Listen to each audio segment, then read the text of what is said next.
Bayangin kalian lagi tidur nyenyak di kamar, di rumah yang kalian anggap paling aman. Tiba-tiba kalian bangun tengah malam, ada perasaan aneh, kayak ada yang ngawasin. Udara di kamar terasa berat dan ada bau busuk yang aneh. Kalian coba yakinin diri kalau itu cuma mimpi, tapi besoknya perasaan itu nggak hilang. Malam ini kita akan telusuri teror yang datang tanpa diundang, yang merayap di kegelapan saat semua orang tertidur lelap. Ini adalah kisah tentang paranoia massal di desa Sido Asih saat sosok mengerikan yang mereka sebut kolor ijo mulai menghantui malam-malam para wanita. Siapkan mental kalian. Desa Sido Asih adalah potret ketenangan yang bersandar di lereng Gunung Merapi. Kehidupan di sana berjalan lambat, diatur oleh musim tanam dan panen. Udaranya sejuk, warganya ramah, dan ikatan kekeluargaan begitu erat hingga masalah satu orang bisa menjadi urusan seluruh desa. Di balik keteduhan itu, warga Sido Asih juga hidup berdampingan dengan kepercayaan pada hal-hal tak kasat mata. Sebuah warisan leluhur yang tak pernah lekang oleh waktu. Mereka percaya pada penunggu pohon, roh penjaga mata air, dan juga pada ilmu hitam. Kedamaian itu mulai retak pada suatu malam bulan purnama. Dimulai dari sebuah bisikan. Sari, seorang pengantin baru yang menempati rumah di ujung desa, terbangun sekitar pukul 2 pagi. Bukan karena suara, tapi karena perasaan. Perasaan berat di dadanya, seolah ada yang menindihnya. Udara di kamarnya yang biasanya sejuk, kini terasa pengap dan panas. Tercium bau aneh yang samar, seperti campuran bunga pandan dan sesuatu yang busuk. Ia melirik suaminya, Bimo, yang tertidur pulas di sampingnya. Semuanya tampak normal. Namun perasaan diawasi begitu kuat hingga membuat bulu kuduknya berdiri. Ia memberanikan diri menoleh ke arah jendela kayu. Jantungnya serasa berhenti berdetak. Kancing pengait jendela yang ia yakini sudah terkunci rapat, kini dalam posisi terbuka. Jendela itu sedikit renggang, menyisakan celah gelap yang menghadap ke kebun singkong di belakang rumah. Sari segera membangunkan Bimo.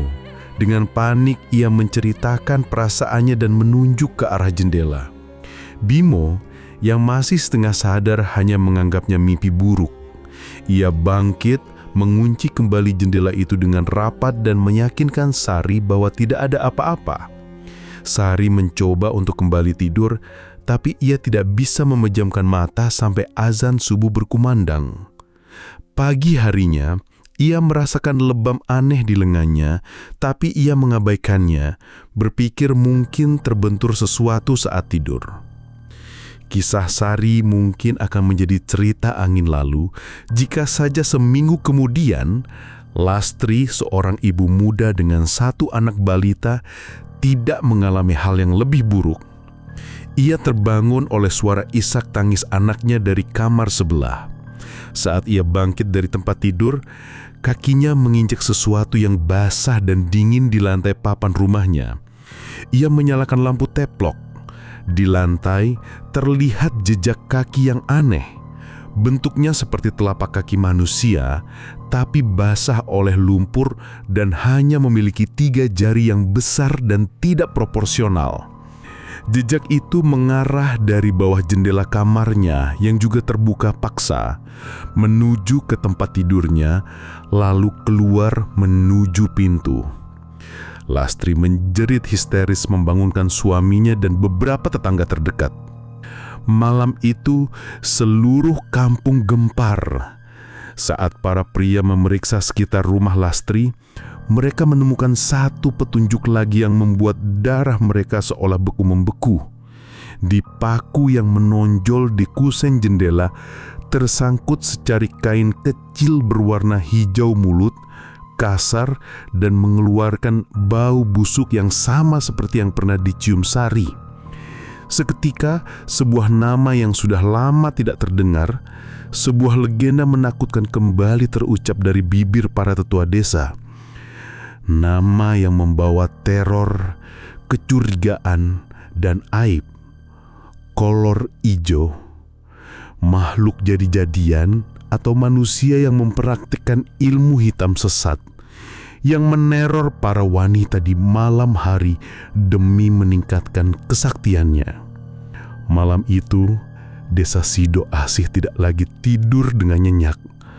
Para wanita memeluk anak-anak mereka dengan erat, sementara para pria menatap tetangga mereka dengan tatapan baru yang penuh curiga.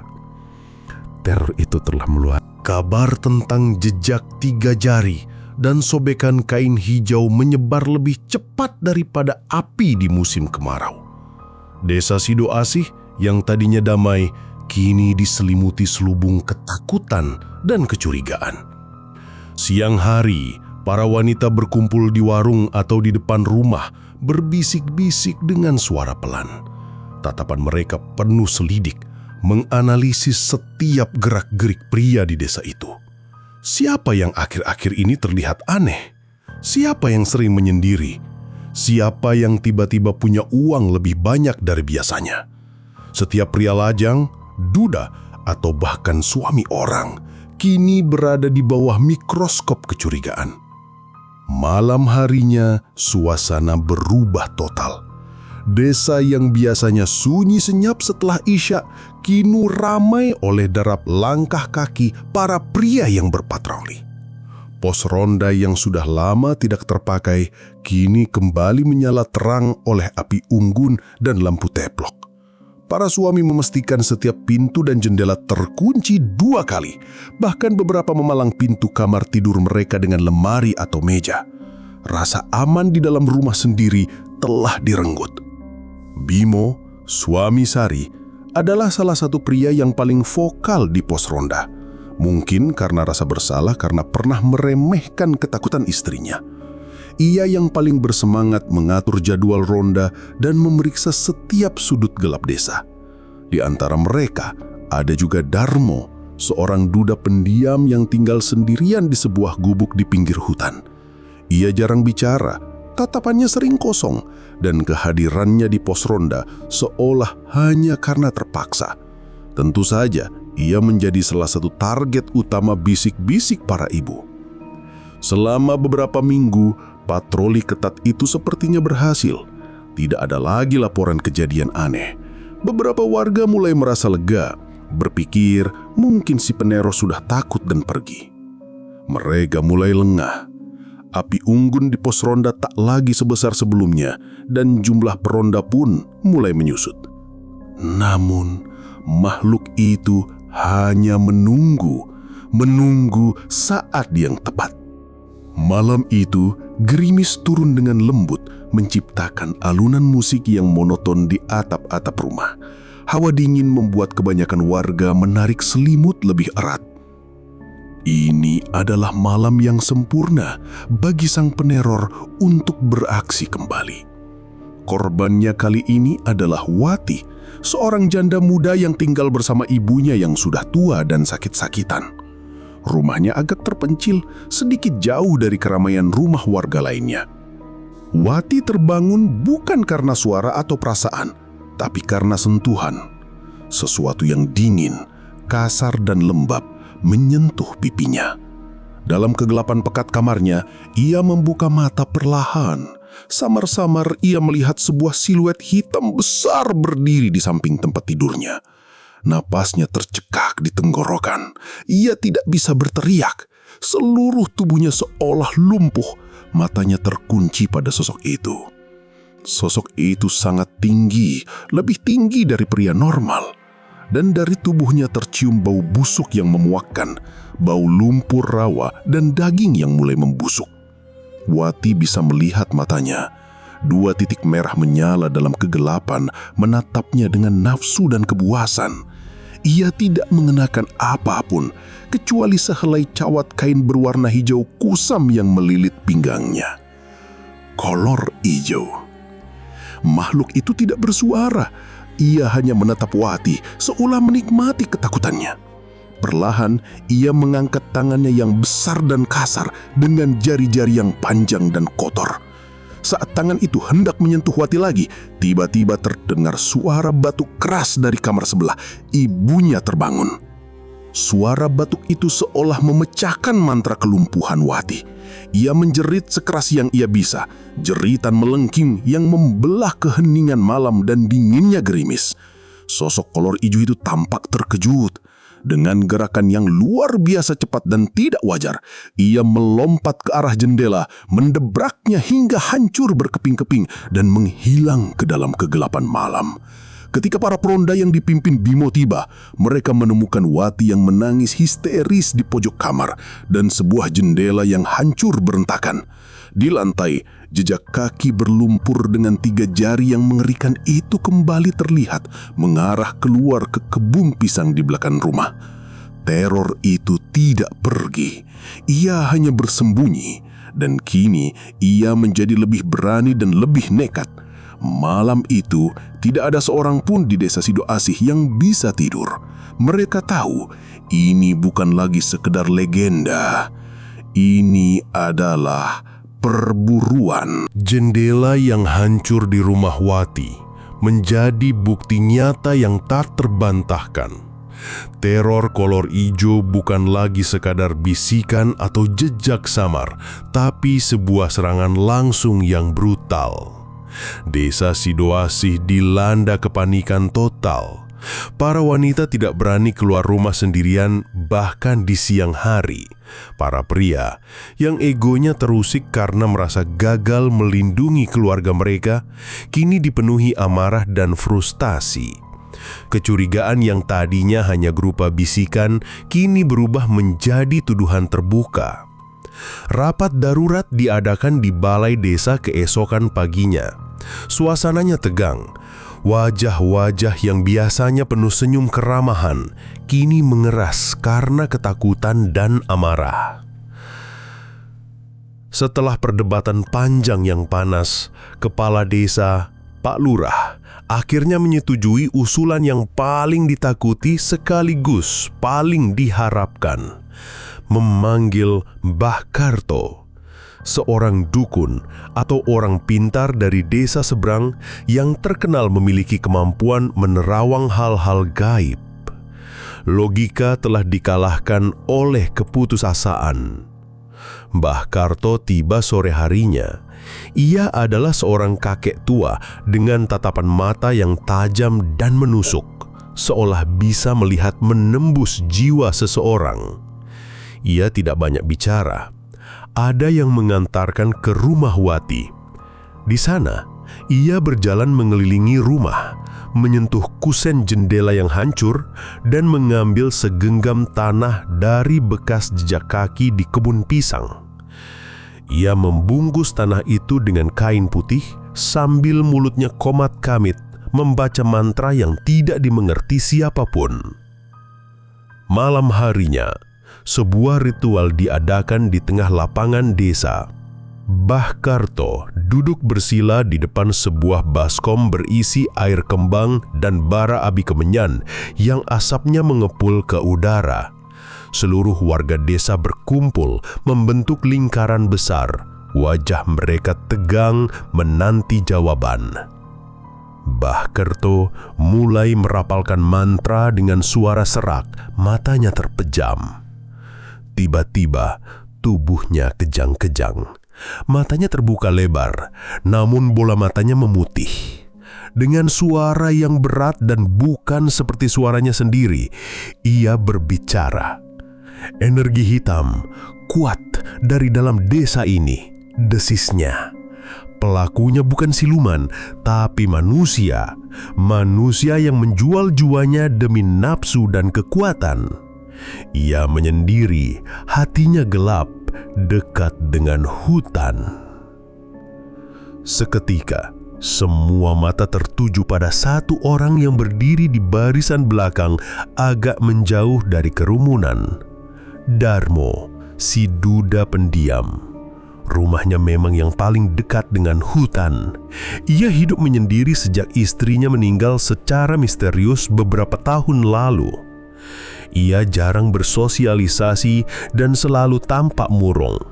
Semua potongan puzzle yang kabur itu kini seolah menemukan tempatnya, membentuk sebuah gambaran yang mengerikan di benak para warga. Darmo, yang menyadari puluhan pasang mata kini menatapnya dengan tuduhan, tampak panik. "Bukan aku, itu bukan aku," teriaknya. Suaranya gemetar, namun nasi sudah menjadi bubur. Bimo, yang dikuasai amarah dan keinginan menjadi pahlawan, melangkah maju. "Kau pikir kami bodoh, Darmo? Semua petunjuk mengarah padamu," serunya, diikuti oleh gumaman persetujuan dari warga lainnya.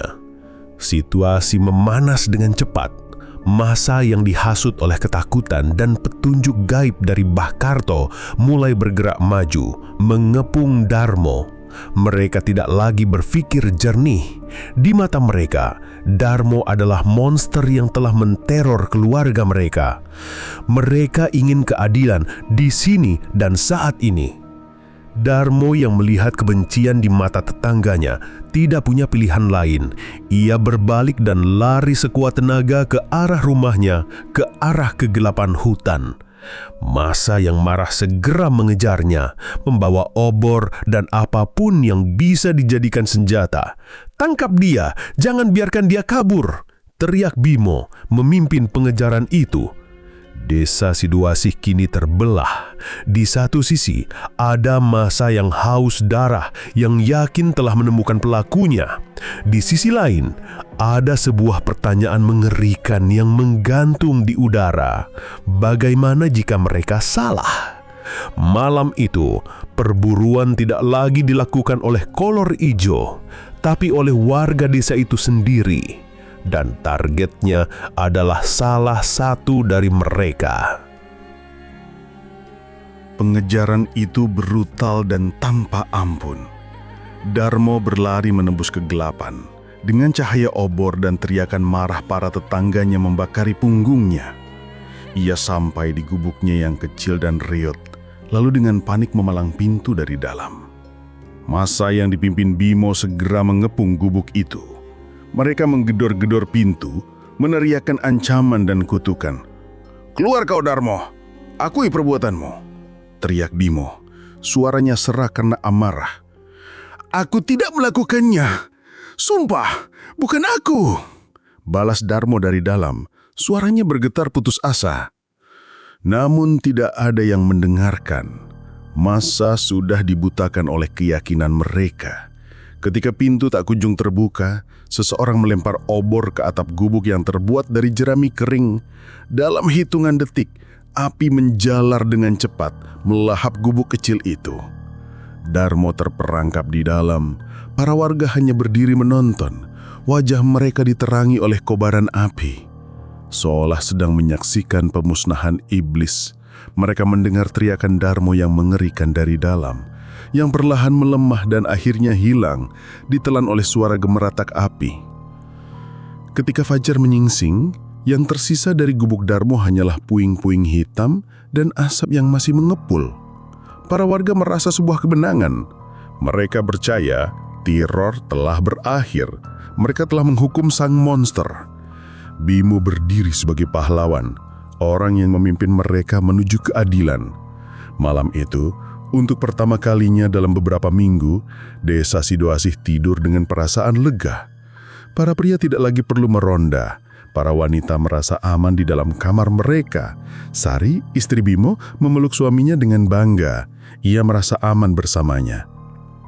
Namun, ketenangan itu adalah sebuah ilusi yang rapuh. Sekitar pukul 3 pagi, Sari terbangun.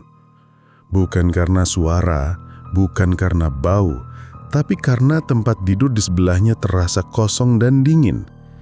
Ia meraba-raba dan Bimo tidak ada di sana.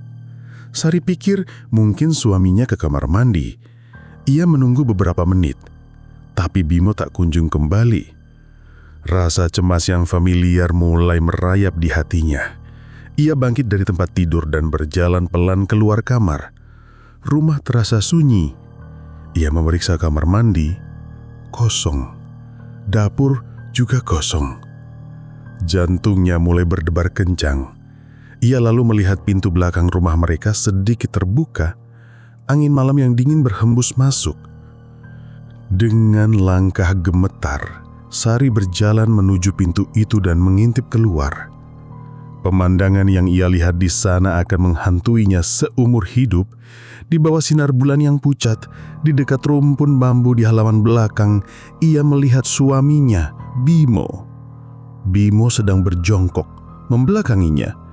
Ia tidak mengenakan sehelai benang pun. Di pinggangnya melilit sehelai kain hijau lumut yang kotor dan compang-camping. Di tangannya, ia memegang sebuah bungkusan kain putih. Ia mengenalinya sebagai bungkusan berisi tanah yang kemarin digunakan oleh Mbah Karto. Dengan gerakan pelan, Bimo menaburkan tanah itu ke selujur tubuhnya yang telanjang. Saat itulah, Sari mengerti segalanya. Perasaan diawasi malam itu, Bimo yang paling vokal di pos ronda, Bimo yang paling bersemangat menuduh Darmo, Bimo yang memimpin massa untuk membakar gubuknya. Itu semua adalah sebuah sandiwara yang sempurna, sebuah pengalihan isu yang brilian untuk menutupi jejaknya sendiri. Sang monster selama ini tidur di ranjang yang sama dengannya. Tiba-tiba, Bimo berhenti, seolah merasakan tatapan Sari. Ia menoleh perlahan. Wajah yang ia lihat bukan lagi wajah suaminya yang ia kenal. Matanya merah menyala dalam kegelapan. Sebuah senyum aneh dan mengerikan tersungging di bibirnya. Ia mulai merangkak pelan ke arah Sari, bukan dengan dua kaki, tapi dengan tangan dan lutut, seperti binatang buas. Gerakannya cepat dan tidak wajar. Sari ingin menjerit, tapi tidak ada suara yang keluar. Kakinya terpaku di lantai.